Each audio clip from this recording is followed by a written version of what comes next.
Good morning, everybody. Hello. Thank you for listening to the Awakened Woman podcast. My name is Claire Burt. I'm the identity coach here at Inspired Lifestyles, and I have a brilliant episode for you today. So, I'm being joined by a beautiful guest I'm going to introduce in just a few seconds. But as an intro for all the mums who are coming back from a possibility of coming back from maternity leave, heading into work, or perhaps are sending their littlest loves to school right now, and you are facing a possibility of finding yourself and what do I want to do next, dealing with mum guilt, this episode is for you. We're up to episode 4 of season 2, and I'm really grateful to be joined today by Macey Cooper, who is joining me from Tassie. Now, for those in Oz, my background here in Melbourne, I've got a grey sky, and Tassie is further south, and Macey's sitting in a beautiful blue sky. So, Macey, welcome to the Awakened Woman podcast. So glad to have you here. Thanks for having me. I'm very excited. It's exciting, and everyone is always nervous, and I'm a little bit awkward sometimes, but don't be nervous. It is just an awesome chat with some beautiful people to help mums realize that you don't have to feel isolated and that you don't have to feel alone in any of our journeys through life. So, Macey, welcome. Who is Macey Cooper in a nutshell? I was a teacher. I will be a teacher again, but I'm now a mum and navigating my new life. We upped and moved from WA back to Tassie at 6 months. Well, when Landon was 6 months, and we're now trying to find our groove and get back into where we're heading next. So, amazing, amazing. So, Landon is Macey's just over 12-month-old little boy, and has been a miracle for both Macey and her partner as well. So we won't journey into that, but we're going to chat a lot around the emotional struggles today of mum guilt. And mum guilt can take on so many different facets. Like identity isn't a mask, many masks that we wear.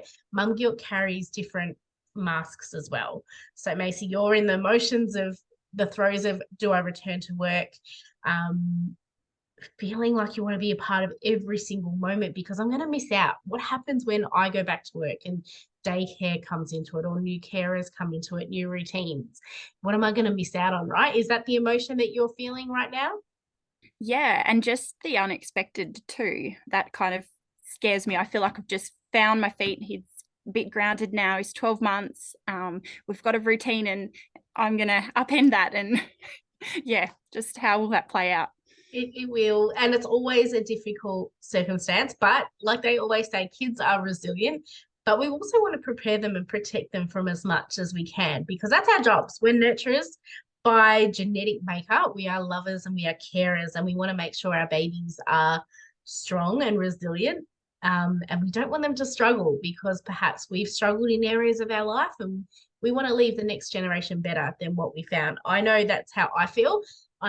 Different child ranges. Mine are 7 and mine is 11, but I'm in the last year of primary school, and I'm venturing into the world of high school, and I'm slightly freaking out that this is the last moment where I can, before he ventures into the big wide world of high school and beyond. So very different stages of mum guilt, very different stages of what can I do, what can't I do, what is too much, what is not enough, wanting to be there. And then you add in the, have I done enough? And I think that's the biggest question. Would you agree, Macey? Have I done enough? Yeah, and just that self-doubt and how that messes with your rationality and your ability to think, well, actually I am and I have, but yeah, that guilt and that all goes out the window. Doesn't it? And then the inadequacies that we've all felt, the fears and the little insecurities we grabbed throughout our lifetime somehow get spotlight right now. Yeah, And the I've had spotlight gets so big. I've had some moments where I've just stepped back and reflected and went, hang on, you actually dealt with that really well, and I don't know why you were not coping in the moment. Oh, we're all entitled to the moments of letdown. Yeah. So I'm in a house of boys, and I sometimes look around and think these boys think I'm nuts. These poor kids have got, and my husband have got no idea. They let me have my moment of freak out, and then I'll be fine. But it is all, like we say, a mask, and we're only doing the best that we know. Because we hold the magical view of, we know what happens in the real wide world, and we want to try and protect our kids from as much as we can while letting them explore the world at the same time. I think that's the pull that I feel. Yeah. I think a lot of mums feel that too. You want to let them go, but you don't want to let them go too far at the same time, isn't it? So, Macey, mum guilt for you. You are in charge of, you're a magical human being who looks after our children in your profession. Yes. Do you find that what you would say to kids and to mums and to dads at school are different to the advice you're doing right now? Absolutely. I just so colleagues are all heading back to work or have just started, and I'm thinking, gosh, I taught year one, so they were coming out of pre-primary. That was when the mums and the dads would be at the door, and I would say, it's okay. I'd give them a little chocolate and a tea bag and a little message and say, we've got this, you've done your job, go and head off now. And I'm thinking, gosh, I'm the one that's going to be heading back to school soon, and I think I need more than a tea bag. You will. You'll probably need more. And you know what? You will be fine that you are become this more superhuman version of you. Mm. You just get it done. And the support around you. And we were talking off before we went on to air about asking for help. And I think that is such a strength as a strong, independent woman. And I was talking about this yesterday.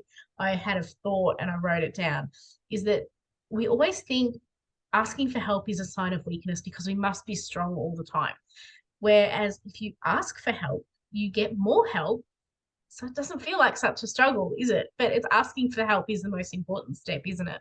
Yeah, it definitely is. And it's a really important step for you to make. I think we made the biggest help step by moving back to Tassie to be with our family. And that was amazing. And I'm so glad that we did it. And I wish we did it sooner.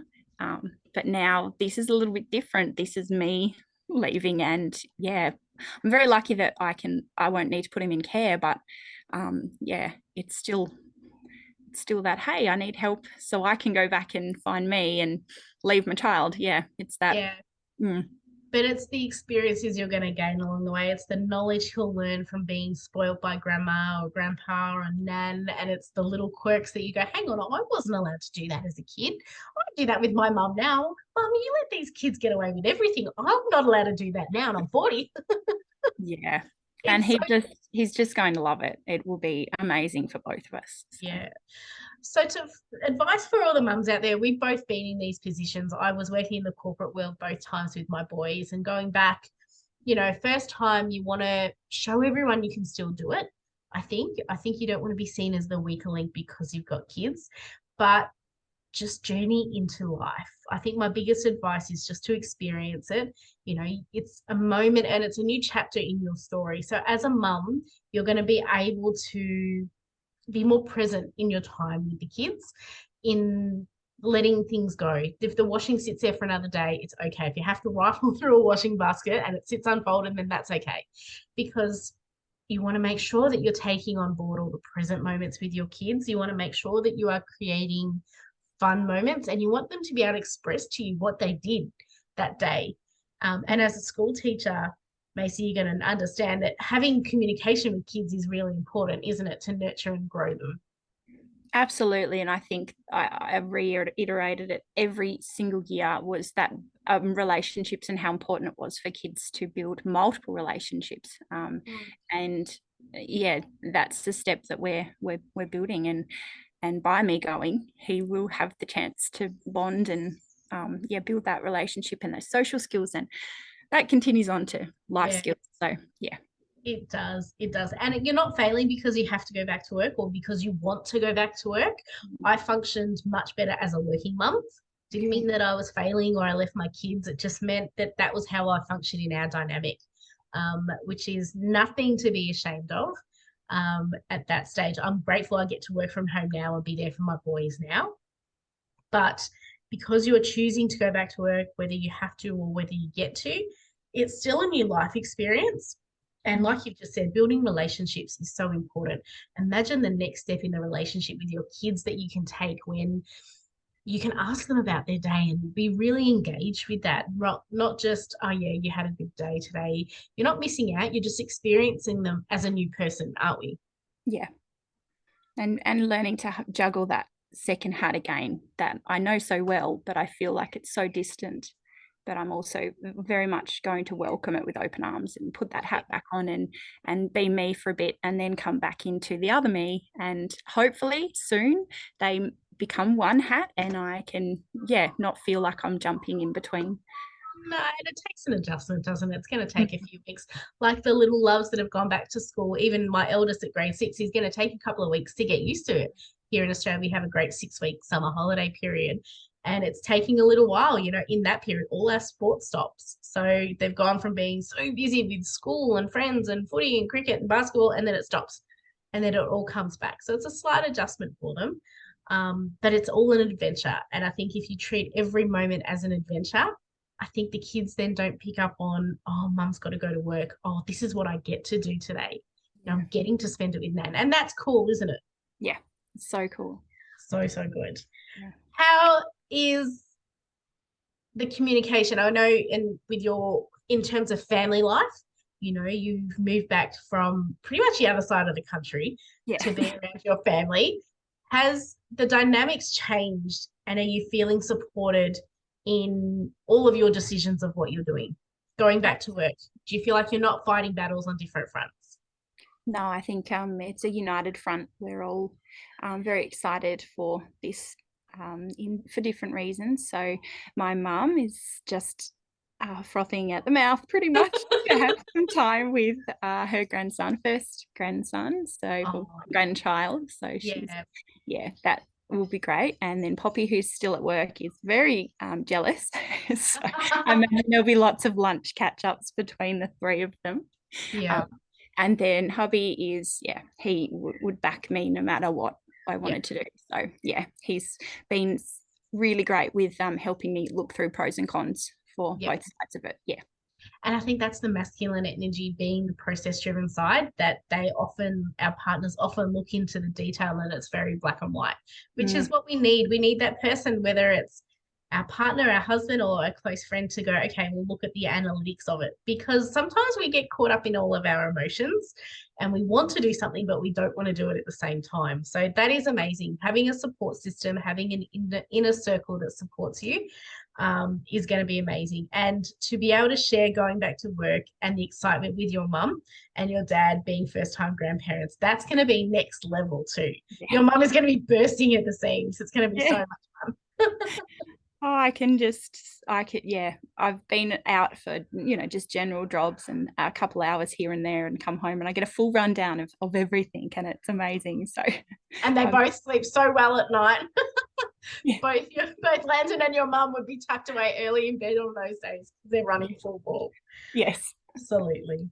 So I'm going to leave you a couple of tips for breaking down the fears. And as someone who is a massive overthinker, and I have high functioning anxiety, I will often allow my overwhelm to speak and freak out. So my tip for this is to break it down into small little steps. My husband actually has been supporting me in this year and breaking all these little steps down, that it's not the whole picture. We just have to focus on this today. So just pick a couple of things you need to focus on this week, tick them off your list and start to the next one. How would you break down this overwhelming feeling? What do you do to bring it back to the present so that you're not freaking out about 6 months' time? Oh, gosh. I think it's a lot of different things that I do, but I think just that gratitude of each day, even just the 5 minutes before bath time, just reading with Land, and little things like that are just really grounding moments, kind of help me regain my balance and put things into perspective. I'm very big on having my perspective and working on that and where I'm going forward, but not getting too far ahead. Obviously I have moments where none of that works and I need to say, hey hubby, come and have a chat. Or I've got beautiful friends, gorgeous sister, great relationship with my mum, so I'm able to chat with them as well, which is really, really important and really helpful. So I think definitely just speaking my mind sometimes is the only way through. And that's been a journey that I've had to learn about. Our journey with getting Landon and having Landon was very overwhelming, and I lost that ability to do that. So I think it's really great that I can speak now and voice how I'm feeling. And that's really important without the fear of judgment from yourself in that same space. You know, when we feel safe enough and we've nurtured those around us who will give us that space to be able to say what we want without providing a solution, that's really important. And I think that's what you need to get around you, is for you to be able to vent and say what you want and not feel like you need to be fixed. You just want to be able to say what you need to say and then come back later if there's a solution. And I think that's really great that you've been able to nurture those relationships around you, because not a lot of women do. And I think we feel it's a burden for us as well, that we must be able to carry it all on because that's what we need to do. When in fact, no, we don't. You know, we live in the most opportunistic time, and it's a time where partnerships and equal shared workloads, if you're fortunate enough to cultivate that relationship, makes such a difference. Yeah. To know that someone else will pick it up on the days that you don't feel like doing it or can't be there at that moment. That's really important as well. So that is awesome. I love the bits that you say when you are bringing the reality check to this, ladies, and everyone who is listening, is that Macey is showing you a perfect example of the two sides of a coin. So Macey is a professional teacher who is nurturing and voicing and telling women and mums and dads that your babies are going to be fine. They've had a good day. It's all good, stress less. And on the flip side, she's dealing with that on her own personal side as well. So Macey, I've really enjoyed listening to your talking today, and it's been such a wonderful inspiration to have you. To those mums who are feeling like you right now, who are feeling that they're stuck in their guilt, what would be something that you would advise them to do as a major step into opening up their feelings? I think just having that key person, it doesn't have to be your partner. I think that's something that we learned really early on during our journey with IVF was it doesn't have to be your partner. It can be anyone, but having that relationship with someone and being able to spill the beans. And sometimes it can be the most unlikely person, the person that you wouldn't think would be that person for you. And I think that was a key step, and definitely is integral to me being able to go back to work. So I think finding that person to open up to, definitely. Absolutely. And that your tribe of people around you supporting you will be there for all of your journeys, whether it's, I'm still fortunate enough to have mums group friends from 11 years ago that the kids are playing sport together or going to school together, and we're still there if we need them. But knowing that there is always going to be people that you get to handpick and be a part of your life and ask for help. And like you just said, it may be the most person out of left field you don't even realize. And they're the ones that are then magnetized to you and help you. So I love that advice. It is all about tribes. It is all about cultivating inner circles, because we go through so many different chapters in our lives, ladies, and it's really important that we help and we nurture each other, because we're going to need days where you might need kids picked up, or you might need a coffee when you're not feeling the best. Something might happen, and to know that someone has your back and you can listen and voice what you need to is really, really important. So Macey, I really love that. Thank you so much. Thank you so much for joining me on today's episode. I've really enjoyed the chat. And to everyone who is fearing that they're missing out and that their kids are growing way too fast, yes, it does, but it doesn't mean that you don't have to be present in every moment. Like Macey said, she reads for 5 minutes before bath, or in what little pockets of time can you just pull everything back, stop, play trains, get messy, go play outside. That is what kids remember. They don't remember anything else. They just remember those small little moments. So, and as an educator, you would know that.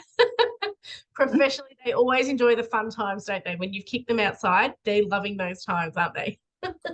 Yeah, and there's the real quirky moments too that they really resonate with. So yeah, they want the quirkiness as well. So ladies, thank you so much. Macey, thank you, darling. Appreciate you joining me today, sharing your story. And ladies, if there's any comments, please make sure you comment, like, and share. This is going to be a theme going through 2023 as we deal with different stages of mum guilt. I did touch on that I'm sending my biggest love to high school next year. So I'm going to be sharing that later on in the year when I've worked out how I'm going to communicate that. But how do we break that down? How do we prepare ourselves and prepare our kids and families as well. So ladies, thank you for joining me. I really appreciate it. Macey, much love. Thank you for joining me from Tassie today. Oh, thanks for having me.